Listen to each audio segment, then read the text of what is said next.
Quoi est-il le nom fii la ñuy des ci Ndakaaru ànd ci ak Yaye Coumba Ndiaye Yaye Coumba maa ngi lay nuyu di la ziar fan la ñuy ànd ak yow tey Yaye Coumba Ndiaye. ñu ngi leen di nuyu ñi ngay bokkal plateau di nuyu aussi ñi ngeen seetaan yéen a ngi seen rubrique de quoi est-il le nom tey nag ñu ngi banlieue bu Ndakaaru ci quartier bu ñuy woowee Caaroy Kaw comme ni ñu koy defee rek nañuy dugg ci biir quartier bi laaj ñi fi dëkk lan lañ xam ci tur bi lan moo waral ñuy woowee fii Caaroy Kaw suñu paree ñu dem seeti suñu personne ressource topp leen.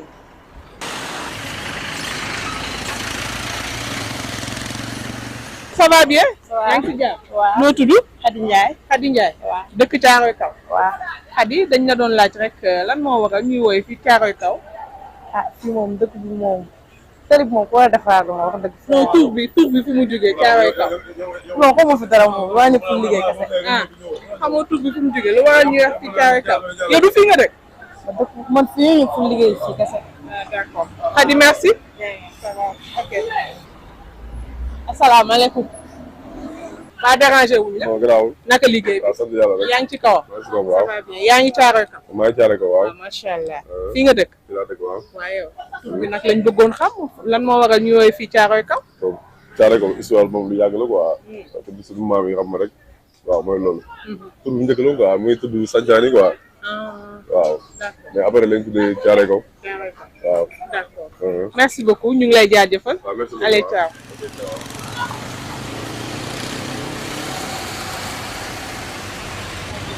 asalaamaaleykum. maaleykum salaam. papa ñu ngi lay nuyu. ñu ngi lay fay. ça va bien. ça va bien. waaw alhamdulilah. ça va ça va. papa ñun de ñu ngi la fekk fii Caaroy Kaw. voilà. dañ la bëggoon laaj rek tur bi fu mu jógee wala fu mu cosaanoo lan moo waral ñu woowee gox bi Caaroy Kaw. Caaroy Kaw nekkul woon fii. Caaroy Dóob la nekkoon fii Géejawaay moo loon Caaroy Dóob ku di wax Ablaye Dia moo ko sanc dëgg la. di tukkulóor bu am xam-xam jóge Fuuta xam-xamam bari ba xajatul foofu mu ñëw sanc Caaroy Dóob ay dóoba fa nekkoon moo tax ñuy wax Caaroy Dóob mais Caaroy yi dafa am ñetti Caaroy Caaroy bii nga xam ne mooy sunu bos am na Caaroy gaar am na Caaroy géej waaw yëpp tur yi fan la jóge foofu la jóge le mot Caaroy nag ci caaxoon yi la jóge ci caaxoon yu jën waaw ci jën la jóge tubaab bu fekkoon ko napp ba pare yor jënum di ko waas mun naa ko lii lan la mun na ko caaxooñ tubaab bi wax caaxooñ rek mu nekk Caaroy d'accord. voilà alors donc Caaroy géej Caaroy Dóob ca dégg la ah moom lañ alors toxal indi ko fii. en 1930 lañ ko toxal ñu ñëw sanc fii alors bu leen waxal léegi nag foo leen dëkk ñu ne Caaroy ca kaw pour we continuer d'accord mais pas Caaroy Dóob mais Caaroy ca kaw Caaroy ca kaw moo indi Caaroy Kaw. moo andi Caaroy kaw d'accord ñu ngi lay gërëm di la sant. d'accord merci. comme ni ñu koy defee rek dem seeti suñu personne ressource waxtaan ak moom dinañu indil ay leeral topp leen.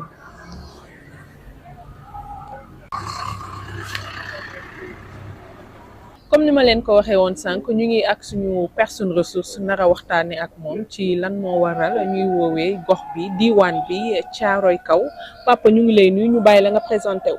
maa ngi tuddee Seydou Dia ñu may woowee chef Dia. maa ngi dëkk fii nag Caaroy Kaw fii ma fekk nii. kër gii fi laa juddoo ni nga may gis nii. fi laa juddoo fi laa yaroo kër gii nga toog nii. fi laa màggee. d'accord kon nag yow mën nga ñu wax ci Caaroy Kaw yaakaar naa. waaw am na tuuti lu ma ci xam rek. xam nga mënoo xam lépp. waaw. papa lan moo waral ñuy woowee gox bi Caaroy Kaw tur bi fu mu jugee fu mu cosaanoo. waa Caaroy Kaw bii daal li ma ci xam. li ma ci jot a xam. ñoom Caaroy Kaw gi fële lañ dëkkoon ci boori Géejawaay. juste marché bu bees. ñu nekkoon ci benn tund bu rëy. benn tund. ñu koy wax.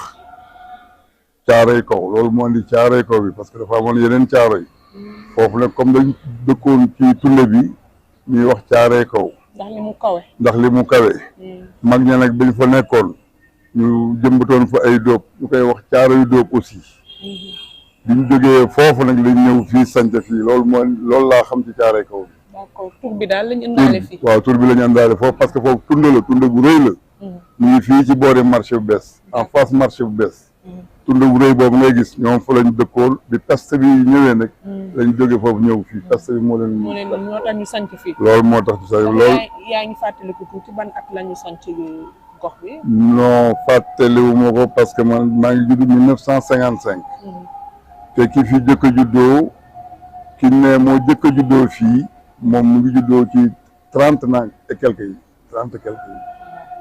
dëgg di ko remercier bu baax ak di remercier aussi askan bi ñu fekk fii Caaroy Kaw di remercier tamit Magay mi ma àndal ci caméra bi donc lii leen indiloon ci seen rubrique de quoi est-il le nom di leen jox dig daje incha allah ba ëllëg ci beneen bërëb wala ci beneen gox merci.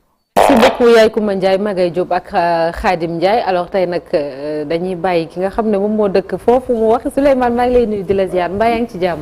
soxna Naata maa ngi lay nuyu di la fay bu baax a baax. di la ziar di nuyu El Hadj Malick Diaw Chérif Pape Fara mu fi jógee. toute l'équipe technique dans la régie di nuyu suñu mbokk téléspectateurs yëpp di am mbégte nag.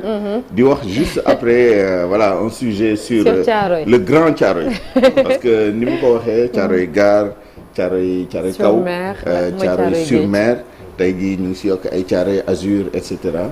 muy quartier boo xam ne quartier bu am taarix la. bon li ñu ci gën a jàpp moom mooy le massacre de Thiaroye 44.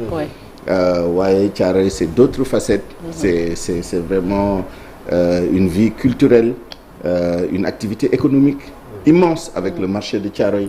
C'est la matérialisation du concept armée-nation. ku màggee Thiaroye xam nga Camp Thiaroye. xam nga Graille xam nga Sopara xam nga ñoom Dina ak yi ni mel.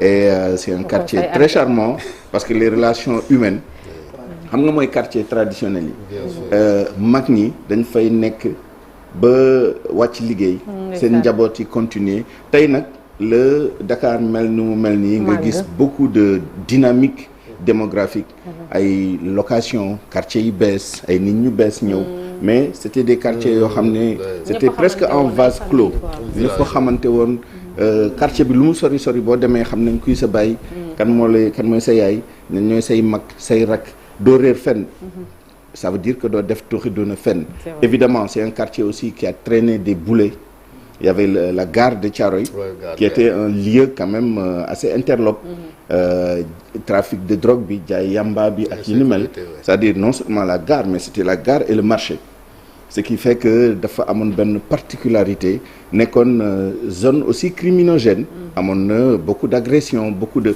waaye loolu c'est pas ce qu'on retient du quartier. Ce qu'on retient du quartier, c'est vraiment ce dynamisme culturel, économique, sportif. Le stade de Thiaroye, des grands clubs, alors je dis clubs, mais de grandes équipes de quartier. Biafra, avec Rakadjou, Tessito, ak yi ni mel. C'était vraiment tu es nostalgique Souleymane. Absolument. Merci beaucoup Souleymane.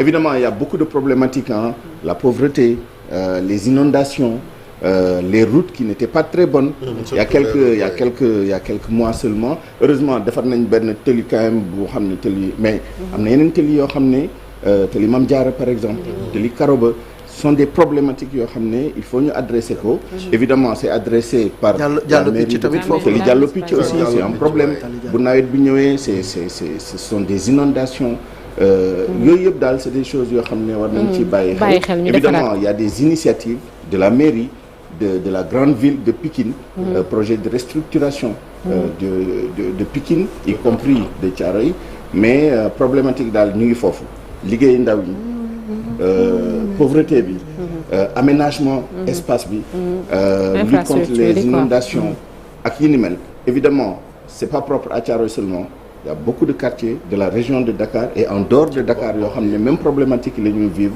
mais Thiaroye c'est un quartier parmi les quartiers ci yàggaayam taarixam et cetera macha allah kay Souleymane ni mu ciy waxee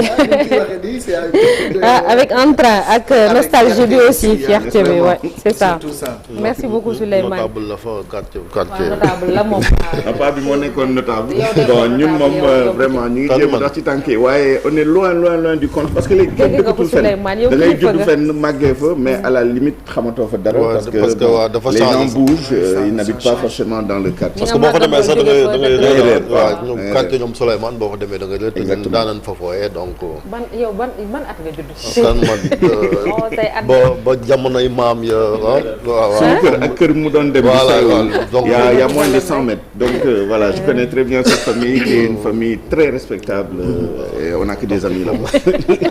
Allez Thiaroye ñu ngi waa Thiaroye yëpp wayu Baaba Maal bi aussi vraiment Baaba Maal Ouais, Thiaroye J'ai Gare. la moitié de mon temps de jàngat voilà di jàngat Thiaroye voilà ñu def ko ci pont Thiaroye bi. Thiaroye ga voilà Thiaroye sa ñime Thiaroye ga Thiaroye ñime Thiaroye teg naa ci Macha Allah. du ma wax montant teg naa ci dara. ma da réew ñime Thiaroye sa demal Merci beaucoup Souleymane alors ñu dem ci kii transition bi kon ngeen jàll ci jàngat bi. Depuis 20 ans.